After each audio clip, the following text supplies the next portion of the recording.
Heart অ্যাটাকে হাসপাতালে চিকিৎসা শেষে বাসায় ফিরেছেন তামিম ইকবাল খান। তার ধূমপান নিয়ে মন্তব্যে দুঃখ প্রকাশ করেছেন সংশ্লিষ্ট ডাক্তার। গত সোমবার বিকেএসপিতে মোহামেডানের হয়ে শাইনপুকুরের বিপক্ষে ম্যাচ খেলতে গিয়ে অসুস্থ বোধ করেন তামিম। পরে ভর্তি করা হয় সাভারের কেপিজে বিশেষায়িত হাসপাতালে। সেখানেই চলে তার চিকিৎসা। দুবার হার্ট অ্যাটাকের শিকার হওয়া তামিমের হার্টে ব্লক ধরা পড়ে, একটি রিংও পরানো হয়েছে তাকে।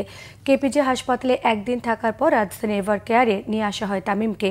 তার শারীরিক অবস্থা সম্পর্কে জানাতে গিয়ে ডাক্তার শাহাবুদ্দিন বলেছিলেন, তামিম ধূমপান করেন, যা তার হার্টের জন্য ঝুঁকিপূর্ণ। তাকে ধূমপান ছাড়তেই হবে।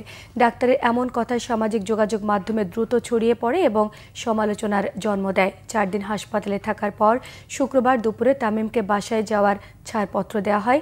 এদিন ধূমপান নিয়ে আগের মন্তব্যের জন্য দুঃখ প্রকাশ করেন ডাক্তার শাহাবুদ্দিন। তিনি জানান, স্বাভাবিক জীবনে ফিরতে অন্তত 3 মাস সময় লাগবে তামিম ইকবালের। বাসায় থাকতে হবে বিশ্রামে, কিছু বিধি নিষেধও মেনে চলতে হবে তামিম ইকবালকে। আমরা তার শারীরিক অবস্থা পর্যবেক্ষণ করে আজ মেডিকেল বোর্ড ডিসিশন নিলাম ওনাকে বাড়ি ডিসচার্জ দেওয়ার জন্যে, বাড়ি পাঠানোর জন্যে, with some medication, lifestyle medication, medicine and কিছু রিহ্যাবিলিটেশন প্রোগ্রাম দিয়ে। হৃদরোগের ঝুঁকি হিসাবে স্মোকিং প্রশ্নটা আসছে এবং এখানে তামিমের নামটা ভুলবশত অ্যাটাচ করার জন্য আমি দুঃখিত।